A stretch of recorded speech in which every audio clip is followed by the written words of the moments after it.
யோவான் சுவிசேஷத்தை நாம் தியானித்தோம். முதல் 5 வசனங்கள்.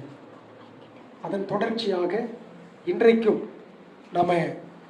அதை நாம் பார்க்க இருக்கின்றோம். நீங்கள் என்னோடு கூட யோவான் சுவிசேஷத்தை திருப்பி வைத்துக் கொள்ளுங்கள். புதிய ஏற்பாட்டிலே பக்கம் 124வது பக்கம். கடந்த வாரத்தில் முதல் 5 வசனங்களை நாம் பார்த்தோம். யாராவது வருவார்கள் என்று நினைத்து நான் அந்த சுவிசேஷ செய்தியை தயாரித்தது. ஆனாலும் கூட எனக்கும் உங்களுக்கும் இதிலிருந்து கடவுள் அந்த சுவிசேஷத்தை மறுபடியுமாக நினைவுபடுத்திக் கொள்வதற்காக நாம் மறுபடியும் இந்த செய்தியை ஆவியானவரால் நாம் கேட்போம். 6வது வசனத்திலிருந்து 13வது வசனம் முடிய பாருங்கள். தேவனால் அனுப்பப்பட்ட ஒரு மனுஷன் இருந்தான். அவன் பேர் யோவான்.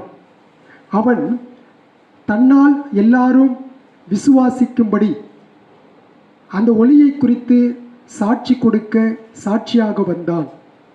அவன் அந்த ஒளி அல்ல, அந்த ஒளியை குறித்து சாட்சி கொடுக்க வந்தவனாய் இருந்தான். உலகத்திலே வந்து எந்த மனுஷனையும் பிரகாசிப்பிக்கிற ஒளியே அந்த மெய்யான ஒளி.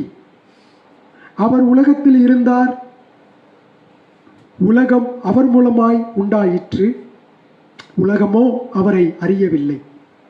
அவர் தமக்கு சொந்தமானதினாலே வந்தார், அவருக்கு சொந்தமானவர்களோ அவரை ஏற்றுக்கொள்ளவில்லை. அவருடைய நாமத்தின் மேல் விசுவாசம் உள்ளவர்களாய் அவரை ஏற்றுக்கொண்டவர்கள் எத்தனை பேர்களோ அத்தனை பேர்களும் தேவனுடைய பிள்ளைகளாகும்படி அவர்களுக்கு அதிகாரம் கொடுத்தார். அவர்கள் இரத்தத்தினாலாவது மாம்ச சித்தத்தினாலாவது புருஷனுடைய சித்தத்தினாலாவது பிறவாமல் தேவனாலே பிறந்தவர்கள். முதல் 5 வசனத்தை நம்ம பார்த்தோம். எடுத்த எடுப்பிலே யோவான் சுவிசேஷகன் ஆண்டவராகிய இயேசு கிறிஸ்துவை குறித்து குறிப்பிடும் பொழுது அவர் நித்தியமானவர் என்று சொன்னார். ஆதியிலே வார்த்தை இருந்ததுன்னு சொன்னோம். ஆதியிலே அப்படின்னா நமக்கு எந்த காலம் நமக்கு தெரியாது. இந்த உலகங்கள் உருவாக்கப்படுவதற்கு முன்பதாகவே ஆதியிலே வார்த்தை இருந்ததென்றால் ஆதியிலே இயேசு கிறிஸ்து இருந்தார், தேவன் இருந்தார் தான் அதனுடைய அர்த்தம். பிதாவாகிய கடவுளுக்கு அவர் சொல்வதை நாம் பார்க்கிறோம். அவர் நித்திய தேவன். ஆதியிலே வார்த்தை இருந்தது, அந்த வார்த்தை தேவனாய் இருந்தது, அவர் கடவுளாக இருந்தார். ஆதியிலே அவர் இருந்தார், அவர் கடவுளாக இருந்தார் என்று யோவான் சொல்லுகின்றது. அந்த வார்த்தை தேவனாய் இருந்தது. அதாவது அந்த வார்த்தை தேவனிடத்தில் இருந்தது என்று சொன்னால் பிதா குமாரன் இரு வெவ்வேறு தனிப்பட்ட நபர்கள் ஒருவருக்கொருவர் ஐக்கியம் கொண்டிருந்தார்கள் என்று பார்த்தோம். 3வதாக தான் பார்த்தோம், அவரே தேவனாக இருந்தவர். இயேசுவை கடவுள் என்று நம்ப மறுப்பவர்களுக்கு நாம் எடுத்துக்காட்ட வேண்டிய வசனம் யோவான் 1:1, ஆதியாகமம் 1:1. இயேசு கடவுள் என்று சொல்லி நிறைய பேர் ஏற்றுக்கொள்ள மாட்டார்கள். ஆனால் யோவான் எடுத்த எடுப்பிலே விசேஷித்த வகையிலே அவர் கடவுள், பிதாவு வேறு, குமாரன் வேறு, பரிசுத்த ஆவியானவர் வேறு என்பதை வித்தியாசப்படுத்தி காண்பித்தார். ஆக நமது ஆண்டவராகிய இயேசு தெய்வீக தன்மை கொண்ட கடவுள் என்று கூறி தனது சுவிசேஷத்தை ஆரம்பித்த இந்த பரிசுத்த அப்போஸ்தலனாகிய யோவான் அதை தொடர்ந்து ஒரு விஷயத்தை சொல்ல வருகிறார். இப்பொழுது நாம் வாசிக்க கேட்ட பகுதியிலே என்ன விஷயம் அப்படி சொன்னால், இயேசு பிறப்பதற்கு முன்பு அவருக்கு முன்னோடியான ஒரு நபர். அவர் யாருங்க? யோவான் ஸ்நானகன். அவர் யோவான் ஸ்நானகனை குறித்து இந்த பகுதியிலே பேசுகின்றார். ஆக கிறிஸ்து மற்றும் அவரது ஃபோர்ரன்னர் முன்னோடியான யோவான் ஸ்நானகனை குறித்து பரிசுத்த யோவான் என்னென்ன வார்த்தைகளை அவரை குறித்து அவர் பயன்படுத்துகிறார் என்பதை நாம் இந்த பகுதியிலே பார்க்க முடிகின்றது. ஃபர்ஸ்ட் கடவுளை பற்றி, இயேசுவை பற்றி சொல்லிட்டார். ஒரு நித்திய தேவன், சகலவத்தையும் படைத்தவர், அவரே லைஃப் அண்ட் லைட், ஜீவனாயும் ஒளியாயும் இருக்கிறாக என்று சொல்லிவிட்டு யோவான் ஸ்நானகனை குறித்து சொல்லும் பொழுது ஒரு எளிமையான ஒரு விஷயத்தை அவர் இந்த பகுதியிலே சொல்லுகின்றார். 6வது வசனத்திலே படிக்கிறோம், தேவனால் அனுப்பப்பட்ட ஒரு மனுஷன் இருந்தான், அவன் பேர் யோவான். அப்படின்னா பாஸ்டர்ஸ் அல்லது கடவுளுக்கு ஊழியம் செய்கிறவர்கள் தங்களை தாங்களே ஊழியர்களாக மாற்றிக்கொள்ள முடியாது, ஒருபொழுதுமே கிடையாது. கடவுளால் அழைக்கப்பட்டால் ஒழிய இந்த கனமான பாத்திரத்திற்கு ஒருவனும் நிலைத்திரான் என்று எபிரேயரில் வாசிக்கும். ஆரோனை போல இப்படிப்பட்ட ஊழியத்திற்கு ஒருவன் கனமான ஊழியத்திற்கு அழைக்கப்பட்டால் ஒழிய எவனும் நிலை பெற மாட்டான்.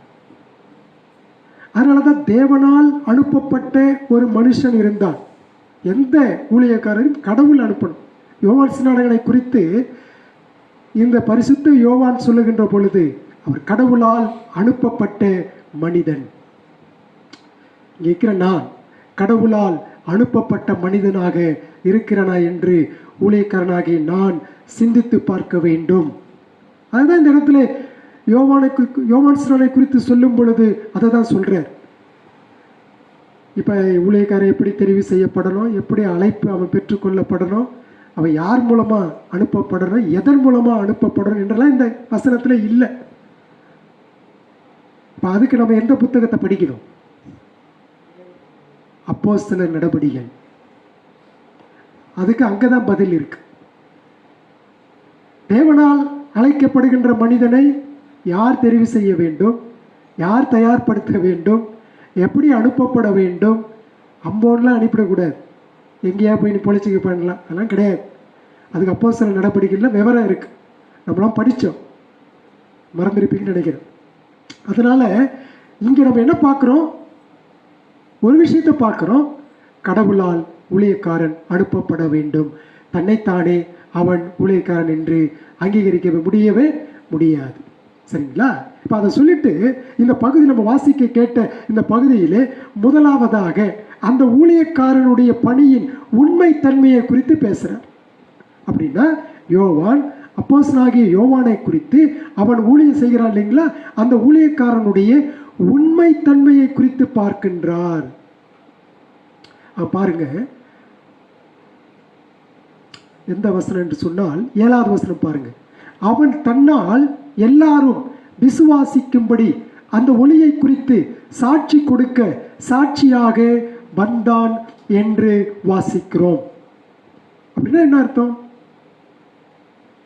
பரிசுத்த அப்போஸ்தலனாகிய யோவான் ஸ்நானகனை குறித்து சொல்லுகின்ற பொழுது என்ன சொல்ல வருகின்றார் அப்படின்னு சொன்னா, ஒரு ஊழியக்காரன் அல்லது ஒரு கிறிஸ்தவ மத போதகர்கள் அல்லது தேவனுக்கும் மனிதனுக்கும் இடையேயான மத்தியஸ்தர்கள் அல்ல. தேவனுக்கும் மனிதனுக்கும் இடையே மத்தியஸ்தர் பற்றி நான் அவர்களுக்கு விளக்கப்படுத்தி அவர்களை கிறிஸ்துவனிடத்தில் வழிநடத்த வேண்டும். என்கிட்ட வாங்க எல்லாத்தையும் நான் உங்களுக்கு சொல்லித்தரலாம் கிடையாது. அப்படின்னா என்ன அர்த்தம் அப்படின்னா, வேதத்தை முறையாய் கற்றுக் கொடுக்கிறது அது ஒரு பக்கம் இருந்தாலும் நானே அந்த மத்தியஸ்த பணியை எடுத்துக்கொள்ளக்கூடாது. ஆக கிறிஸ்தவ விசுவாசத்தை குறித்து வேதத்திலிருந்து தெளிவாக மற்றவர்களுக்கு போதிக்கிற ஊழியக்காரர்கள் தங்களை மேன்மைப்படுத்தி கொள்ளாமல், தங்களை உயர்த்தி காட்டாமல், அவர்களை எந்த ஒளியினிடத்திற்கு அவர்களை வழிநடத்த வேண்டுமோ ஊழியக்காரர் அந்த ஒளியினிடத்திற்கு வழிநடத்தப்பட வேண்டும். அதை தான் நம்ம பார்க்க வேண்டும். தங்கள் ஆத்துமாக்களை அவர்கள் கையில் ஒப்பு கொடுக்க அவர்கள் ஏதோ தரகர் வேலை செய்யலை. நான் தரகர்லாம் கிடையாது. ஆத்துமாக்களை கிறிஸ்துவனிடம் நேராக வழிநடத்தப்பட வேண்டும்.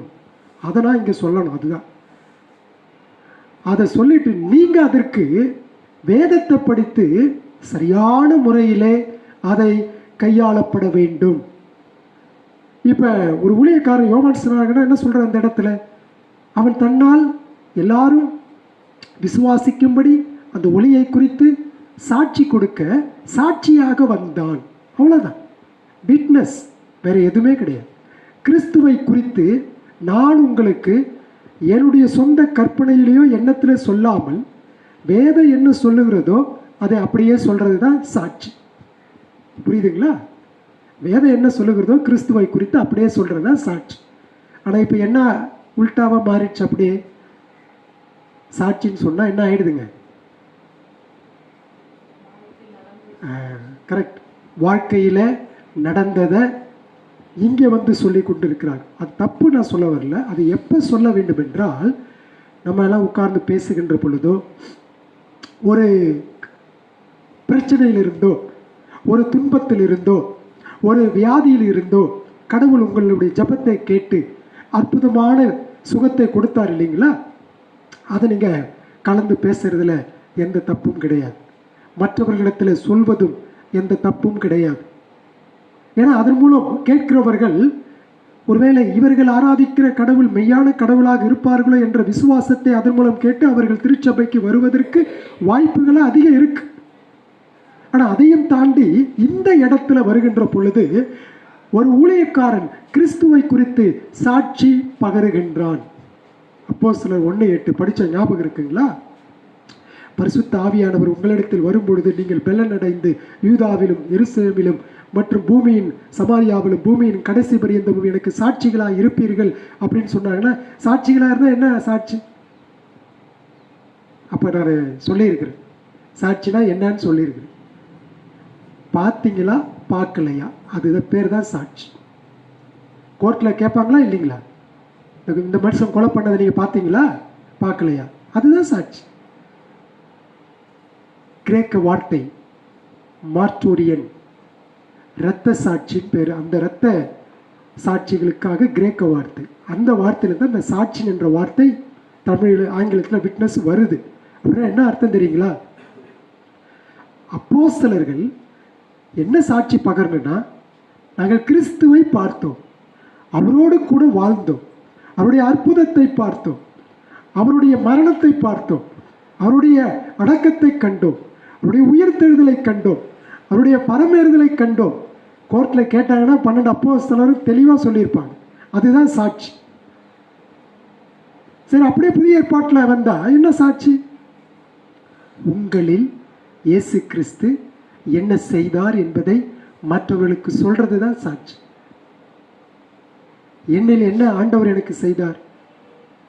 பாவத்திலும் அக்கிரமத்திலும் விக்கிரகத்திலும் கடந்த என்னை சில ஆண்டுகளுக்கு முன்பதாக கடவுள் என்னை மாற்றினார். அது உண்மை. நான் நேரில் பார்க்கல, என் இருதயத்தில் நடந்த மாற்றத்தை நான் உணர முடிகிறது. அந்த இயேசு கிறிஸ்து தான் உண்மையான கடவுள், அவரை நீங்கள் விசுவாசிங்க. இதுதான் சாட்சி, இதுதான் சுவிசேஷம், இதுதான் பைபிளில் இருக்கு. எனக்கு கை ஒடிஞ்சிச்சிங்க, கால் ஒடிஞ்சிச்சிங்க, தலைவலி தீரா தலைவலி இருந்துச்சுங்க, நான் டாக்டரை பார்த்துங்க, கேன்சர் சுகமாச்சுங்க, அது சுகமாச்சு, இது சுகமாச்சு, எல்லாம் சுகமாச்சுன்னு எல்லாமே every thing is fine and okay. ஆனால் அது சாட்சி அல்ல. அது வேற, இது வேற. புரியுதுங்களா? இந்த யோவான் ஸ்நானகர் என்ன சொல்ல வர்றாருன்னா, இயேசு கிறிஸ்துவை குறித்து, அந்த ஒளியை குறித்து சாட்சி கொடுக்க சாட்சியாக வந்தவன். அதுதான் இந்த இடத்துல அப்போஸ்தலனாகிய யோவான் ஸ்நானகரை குறித்து சொல்லுகின்றார். ஆக தேவனுடைய சத்தியத்திற்கும் விசேஷமாக கிறிஸ்து ஒருவரே இரட்சகரும் உலகிற்கு ஒளியாயும் இருக்கிறார் என்ற அந்த பிரதான சத்தியத்தை யோவான் ஸ்நானகன் இங்கே வந்து கொடுக்கின்றார். ரொம்ப அருமையான ஒரு மனுஷன். அவர் சொல்கிறான், சில இடங்களில் அவர் சொல்லும்போது, மற்ற சுவிசேஷங்களை பார்க்கும் பொழுது சொல்கிறார், உங்களுடைய பாதரட்சியை அவிழ்க்கிறதுக்கு கூட நான் என்ன இல்லை, தகுதி இல்லை ஆண்டவரே. இவ்வளோ தாழ்மை பார்த்தீங்களா? இவ்வளோ தாழ்மை பாருங்க. நீ பெருகவும் நான் சிறுகவும். அதுதான் ஒரு ஊழியக்காரனுடைய பண்பு. எப்பொழுதும் அவன் சிந்தையில் கிறிஸ்துவை குறித்த சாட்சி பகர வேண்டும். ஒரு துளி அளவும் கூட அவனுக்குள்ள என்ன வந்துடக்கூடாதுங்க, பெருமை வரக்கூடாது. கிறிஸ்து கிறிஸ்து கிறிஸ்து அப்படின்னு தான் வாயில் இருக்கணும். அவன் இயேசு கிறிஸ்துவை குறித்து சாட்சி கொடுக்கிறவனாக இருக்க வேண்டும். எப்பொழுதெல்லாம் வாய்ப்பு கிடைக்கிறதோ அப்பொழுதெல்லாம் அந்த கிறிஸ்துவை குறித்து சாட்சி பகர வேண்டும். சரிங்க. இப்போ இதே யோவான் ஸ்நானகன் அந்த ஒளியை குறித்து சாட்சி கொடுக்க சாட்சியாக வந்தார். இதே நீங்கள் அப்போஸ்தலர் 2ஆம் அதிகாரத்தை பார்த்தீங்கன்னா, அந்த பெந்தகோஸ்தே நாளில் பரிசுத்த ஆவியானவர் முதலாக சபையில் வந்து செயல்பட்ட பொழுது அங்கே நம்ம என்ன பார்க்கிறோம் என்று சொன்னால், பேதுரு இன்னும் அநேக வார்த்தைகளை கூறி, அதாவது தேவனிடத்திற்கும் அநேக வார்த்தைகளினால் சாட்சி கூறி அப்படின்னு பேதுருவினுடைய பிரசங்கத்திலே நம்ம பார்க்கின்றோம். 2ஆம் அதிகாரம் 40வது வசனத்திலே. அப்போ அந்த சாட்சி கூறி அப்படின்னு சொன்னால் நல்லா ஞாபகம் வச்சுங்க, எப்பயும் வேதத்தில் நீங்கள் எங்கெல்லாம் சாட்சி என்ற வார்த்தை பார்க்குறீங்களோ அது இயேசு கிறிஸ்துவை குறித்ததான காரியங்கள். அவருடைய பிறப்பு, அவருடைய மரணம், அவருடைய அடக்கம், அவருடைய உயிர்த்தெழுதல், அவருடைய பரமேறுதல், இதெல்லாம் அதில் அடங்கி இருக்கிறது. அதுதான் முழு சுவிசேஷம். இதில் ஏதாவது ஒன்று குறைச்சோ அல்லது கூட்டிய சொன்னால் அது முழு சுவிசேஷம் அல்ல, முழு சாட்சி அல்ல. தெளிவாக அதை கேட்கிறவர்களுக்கு நாம் அதை பிரகடனப்படுத்திட வேண்டும். அதுதான் இந்த இடத்தில் நாம் பார்க்கின்றோம். இப்போ அப்போஸ்தலர் 20ஆம் அதிகாரம் 21வது வசனத்தில் நாம் பார்க்கிறது என்ன சொன்னால், அங்கே அப்போஸ்தலனாகிய பவுல் அந்த எபேசிய திருச்சபை மூப்பர்களை வரவழைத்து அவர்களுக்கு ஒரு நீண்ட பிரியா விடை பிரசங்கத்தை அவர் செய்கிறார். அவங்களை விட்டு அவர் போகிறார். அப்போ அவர் என்ன சொன்னார்? தேவனிடத்திற்கு மனம் திரும்புவதை குறித்தும் நம்முடைய கர்த்தராகிய இயேசு கிறிஸ்துவை விசுவாசிப்பதை குறித்தும் நான் யூதருக்கும் கிரேக்கருக்கும் சாட்சியாக அறிவித்தேன் என்பதே பரிசுத்த பவுலுடைய ஊழியத்தின் முழு சாராம்சமாகும். The full essence of Paul's ministry was this. அதுதான் தேவனிடத்திற்கு மனம் திரும்புதல், கர்த்தராகிய இயேசு கிறிஸ்துவை குறித்து விசுவாசித்துதல். யாருக்கு சாட்சியாக சொன்னேன்? யூதனுக்கு அதான், கிரேக்கனுக்கு அதான், வேற எல்லாருக்கும் அதான். அதை குறித்து தான் இந்த இடத்துல அழகாக நம்ம பார்க்கின்றோம். ஆக கிறிஸ்துவை குறித்து சாட்சி பகராத ஊழியக்காரன் எவனோ அவன் தன் பணியை உண்மையாய் செய்வதில்லை. உண்மையாக செய்யறதில்லை. அதான் பார்க்கிறோம். கிறிஸ்துவை குறித்து சாட்சி கொடுக்கிறவன் எவனோ அவன் தன் பணியை உண்மையாய் நிறைவேற்றினாலோ, நல்லா கவனிங்க, முக்கியமான ஒரு பாயிண்ட், அவனுடைய சாட்சியை கேட்டவர்கள் அதை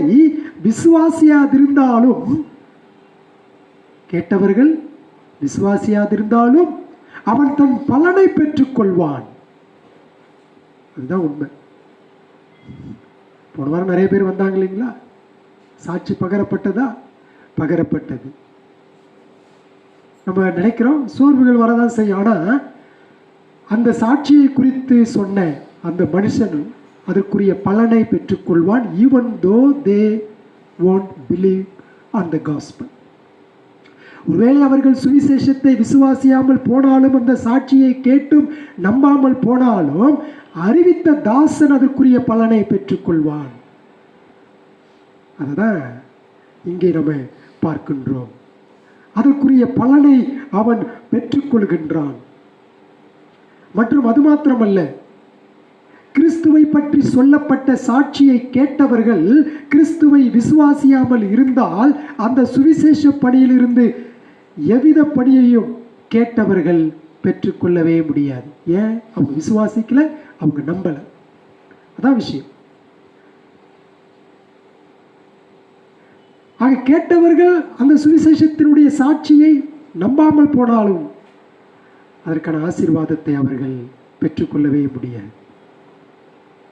அதுதான் நிர்பாக்கியசாலிகள். அது ரொம்ப ஆச்சரியமான ஒரு விஷயம். அதனால் அவர்கள் மகிழ்ச்சியையோ சமாதானத்தையோ ஆர்வமோ அடைந்தாலும் அவரை விசுவாசியாதவரை அவர்கள் கேட்ட அந்த சுவிசேஷம் எந்த பயனும் தரப்போவது இல்லை. அதான் உண்மை. பாருங்க எவ்வளவு அழகா சொல்றாரு பாருங்க. ஆக தனது மூலமாய் ஜனங்கள் கிறிஸ்துவை விசுவாசிப்பதே ஒரு ஊழியக்காரனின் பிரதான சாட்சியாகும். இங்கெல்லாம் நான் போயிட்டு இன்னொருத்தன் வந்தா கூட இந்த கிறிஸ்துவனுடைய, இந்த வேதத்தினுடைய கிறிஸ்துவை பற்றி தான சாட்சி தான் சொல்லணும். அப்படிப்பட்ட ஊழியக்காரரை தான் நீங்க ஏத்தணும். பொறுப்பு உங்க கையில இருக்கு, என் கையில இல்லை. தைரியமா நீங்க கேட்கலாம். ஐயா வேதம் இப்படி சொல்லுது, நீங்க ஒன்று சொல்றீங்க, என்ன அர்த்தம் இது? சாம மூட்டை கட்டிட்டு நீங்கள் வேற எங்கேயா போயிடுங்க அப்படி சொல்கிறது உங்கள் பொறுப்பு. பைபிள் சொல்லுது அதையும். ஆக இந்த இடத்துல கிறிஸ்துவின் சுவிசேஷம் அவருடைய சாட்சி பிரசங்கிக்கப்படுகிறது. அதை குறித்து யோவான் ஸ்நானகன் இந்த இடத்துல செய்ததை அப்போஸ்தலனாகிய யோவான் தெளிவாக அவரை குறித்து சொல்கின்றார். அப்ப இன்றைய நாட்களிலே இருக்கின்ற ஊழியக்காரர்களை குறித்து இவ்விதமாக சாட்சி பகரப்படுகிறதா? ஊழியக்காரர்கள் எப்படி கிறிஸ்துவை பிரசங்கிக்கிறார்கள்? வெறும் அற்புதம், அடையாளம், உணர்ச்சி வசப்படுதல் இதுதாங்க மேலோங்கி காணப்படுகிறது. மக்கள் திரளாய் ஓடுகிறார்கள். அதற்கு மக்கள் அலைக்கடலென திரண்டு ஓடுகிறார்கள். கூட்டங்கள் வைக்கப்படுகிறது. மக்கள்லாம் அதுக்கு தான் உணர்ச்சி வசப்பட்டு போகிறாங்க. வேதத்தின்படி சொல்லப்படுகின்ற சத்தியங்களுக்கு விரல் விட்டு எண்ணப்படுகிறது. ஆனால் கடவுள் பார்த்துக்கிட்டே இருக்கிறார். அதற்குரிய பலனை கடவுள் நிச்சயம் கொடுப்பார், நிச்சயம் செய்வார். அதை தான் வேதம் எப்பொழுதுமே நமக்கு கொடுக்கிறது. அடுத்ததாக சுருக்கமாக இன்னொரு விஷயத்தை, ரெண்டாவதாக இந்த பகுதியில் 6வது வசனத்திலிருந்து 13வது வசனம் ஒரு வாசிக்க இல்லைங்களா?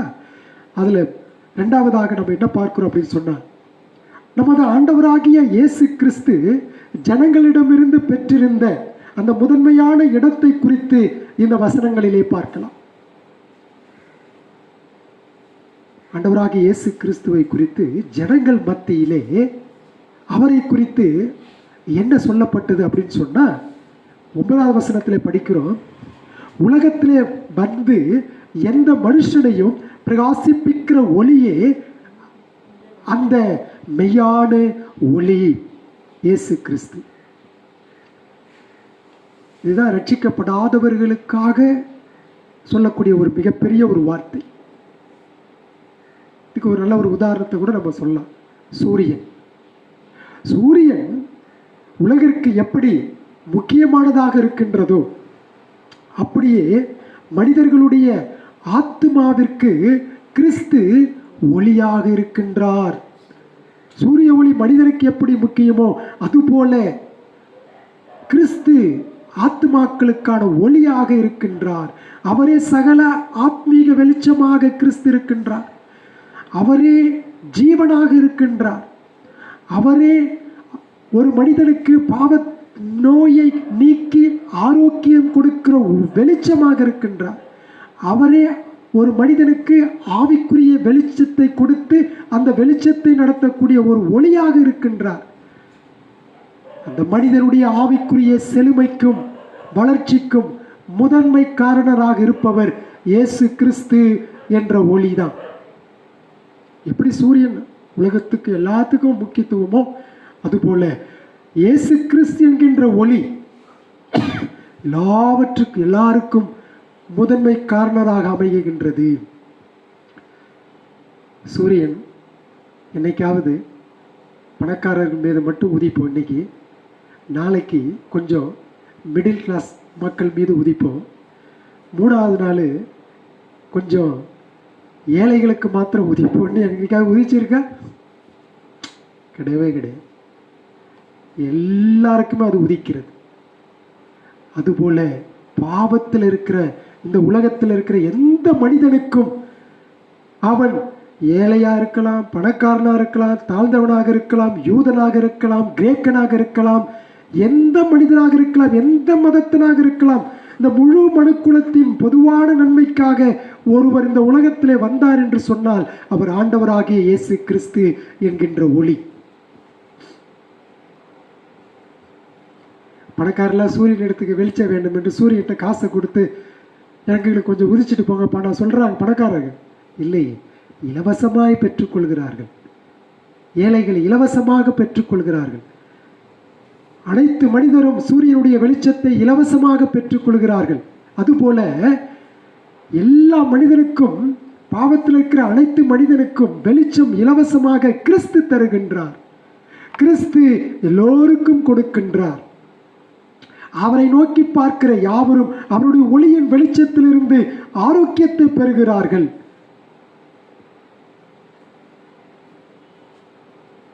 சூரிய வெளிச்சம் எனக்கு வேண்டான்னு சொல்றவங்க என்ன செய்யணும் தெரியுமா? என்ன செய்யணும்? தங்களுடைய கண்ணை துணியில கட்டிக்கிட்டு தான் போகணும். சூரியனுடைய வெளிச்சம் எனக்கு வேண்டான்னு சொல்றவங்க. அதுபோலதான் இன்னைக்கு இயேசு கிறிஸ்து ஒளியா இருக்கிறாரு. ஆனா மக்கள் என்ன நினைக்கிறாங்க? எனக்கு இயேசு வேண்டாம், அந்த ஒளி வேண்டாம் என்று சொல்லி தங்களுக்கு தாங்களே கண்களை கட்டி கொண்டு தொடர்ந்து இருளிலே நடக்கிறார்கள். சூரியன்ல பிரச்சனையே கிடையாது.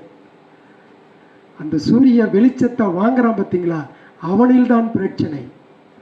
இயேசுவில் எந்த பிரச்சனையும் இல்லை. ஆனால் அந்த இயேசுவை வேண்டாம் என்று நிராகரிக்கிறானே மனிதன், அவனுக்கு தான் பிரச்சனை.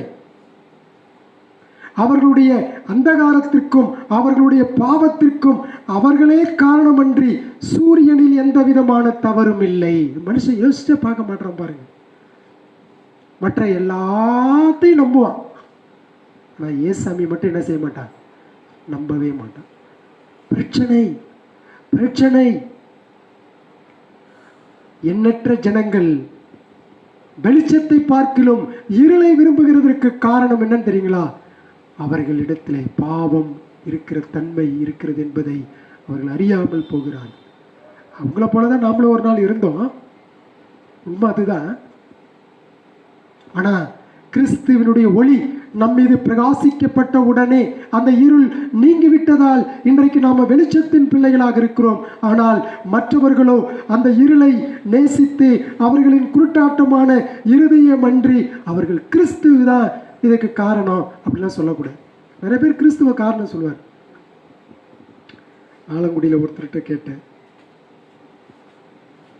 நான் இந்த சர்ச்சுக்கே ஏன் வந்தேன்னா தெரியுமா பாஸ்டர்? ஆலங்குடியில் ஒருத்தர் சொல்றாரு, எனக்கு கவர்மெண்ட்ல வேலை கிடைக்குன்ட்டு தான் இந்த சர்ச்சுக்கே நான் வந்தேன் பாஸ்டர், மற்றபடிக்கெல்லாம் இந்த சர்ச்சுக்கு நான் வரல அப்படின்னாரு. அப்படியா? புதுசாக இருக்கிறாரு, சொன்னால் என்ன யோசிப்பார் என்ன சிந்திப்பாருன்னு நமக்கு தெரியாமல் நான் எதுவும் பதில் சொல்லிக்கல.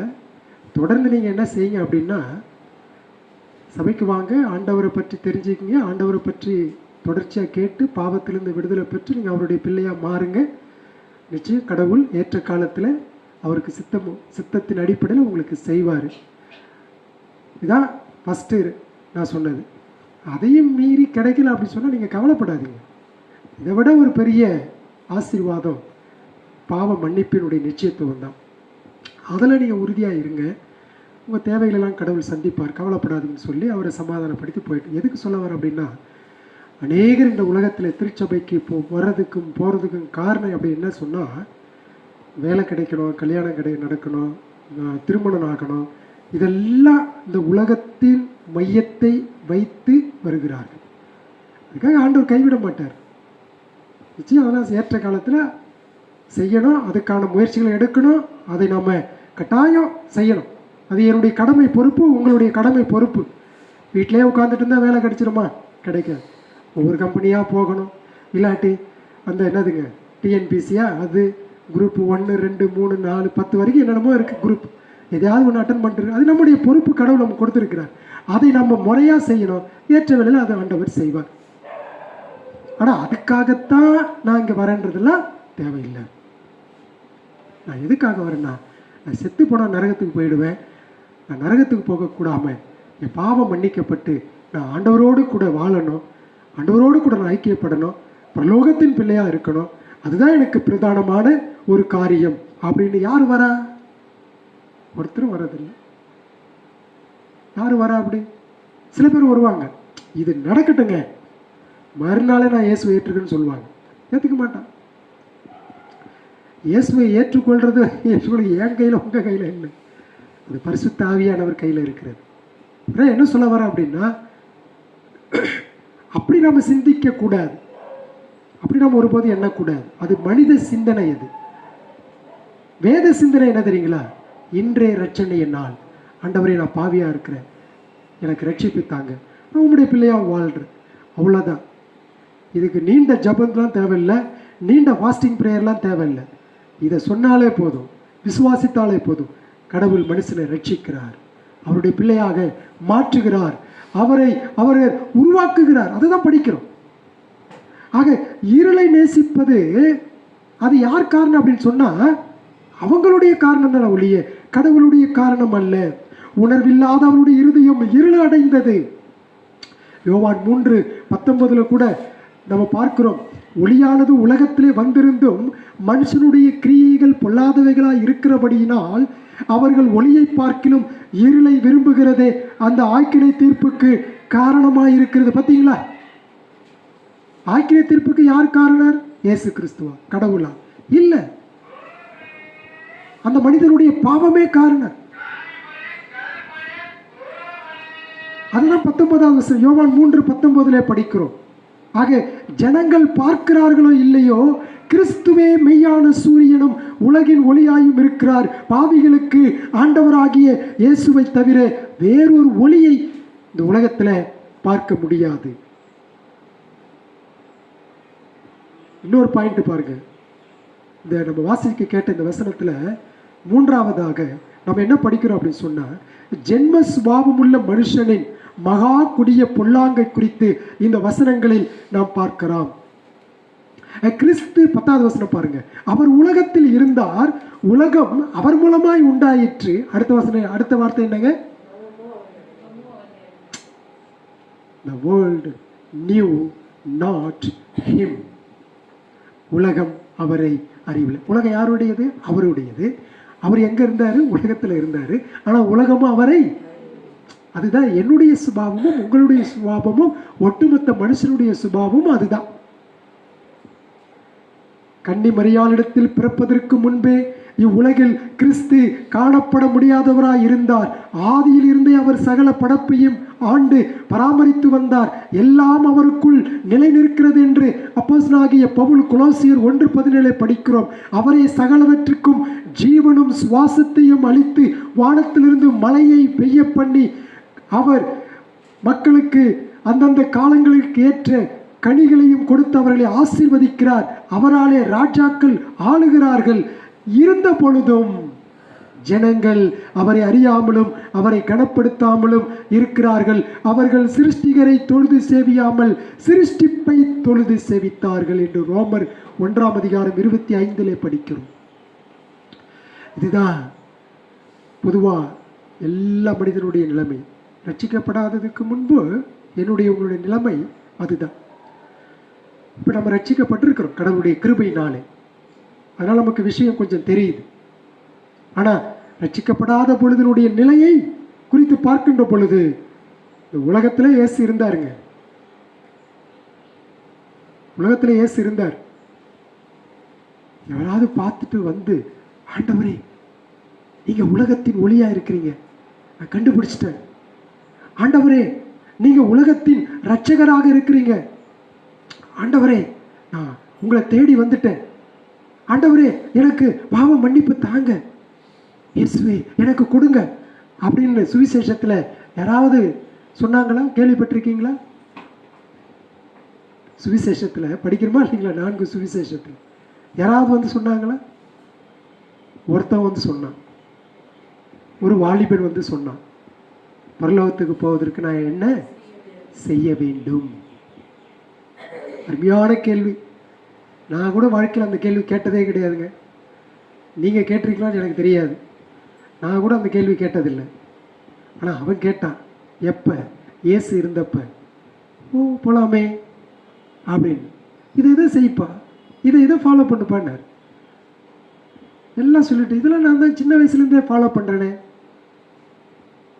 சின்ன வயசுலேருந்தே நான் ஒழுங்காக இருக்கிறேனே, எனக்கு எந்த பிரச்சனையுமே இல்லையேன்னு கடவுள் சொல்கிறாரு. உனக்கு இருக்கிறத விற்றுட்டு ஏழைகளுக்கு கொடுத்துட்டு நீ என்ன செய்ப்பா, என்னை பின்பற்றி வாப்பான்னு. அவன் மிகுந்த ஐஸ்வர்யவானாய் இருந்தபடியினாலே அவன் துக்கம் அடைந்தவனாய் போயிட்டான்.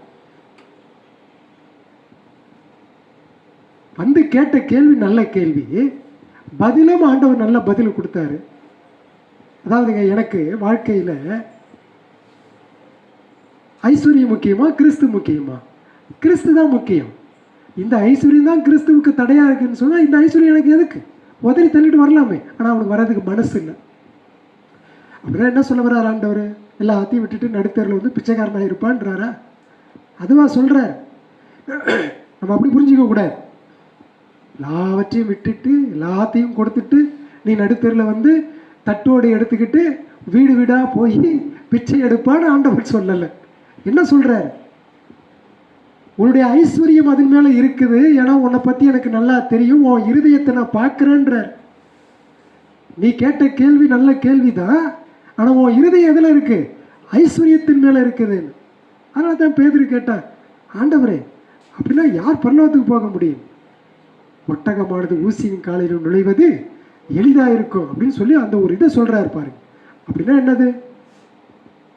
ரட்சிப்பு கர்த்தருடையது, ரட்சிப்பு கர்த்தருடையது. நிச்சயமாக கிறிஸ்துவனிடத்தில் வந்து தாழ்மையோடு தன்னை பாவின்னு ஒத்துக்கொள்கின்றவன், அவனை பணக்காரனாக இருந்தாலும் சரி ஏழையாக இருந்தாலும் சரி, அவனை அவன் தன்னுடைய ராஜ்யத்திற்கு ஏற்றுக்கொள்கின்றான். பணக்காரெல்லாம் பரலோகத்துக்கு போக மாட்டாங்க அப்படின்னு நிறைய பேர் சொல்லுவாங்க இல்லைங்களா? பொதுவாக உலகத்தில் பேசும் பொழுது கிடையாது, எங்கே இருக்குது பைபிள்? அப்படிலாம் இல்லையே. ஆபிரகாம் மிகப்பெரிய பணக்காரன், ஈசாக்கு பணக்காரன், யோசேப்பு பணக்காரன், பெரிய லிஸ்ட்டே. நம்ம இஸ்ரவேல் கோத்திரத்தில் வர 12 பேருமே பெரிய பெரிய ஐஸ்வர்யவான்கள். இன்றைக்கி உலகத்தையே அவன் தான் ஆளுகை செஞ்சுட்டு இருக்கிறான், அமெரிக்காவை அவன் தான் ஆளுகை செஞ்சுட்டு இருக்கிறான், இன்னைக்கு இன்வென்ஷனே அவன் தான். இயேசுவை விசுவாசிக்காவிட்டால் பரலோகம் போக முடியும், அவ்வளோதான் விஷயமே தவிர இதெல்லாம் கிடையாது, காசு பணம்லாம் கிடையாது. என்ன சொல்ல வருகின்றேன் அப்படின்னு சொன்னால், உலகம் ஐஸ்வர்யம் மனிதனுடைய கண்களை இருளாக்கி போடுகின்றது, அதனாலே அவன் வர முடியாமல் இருக்கின்றான்.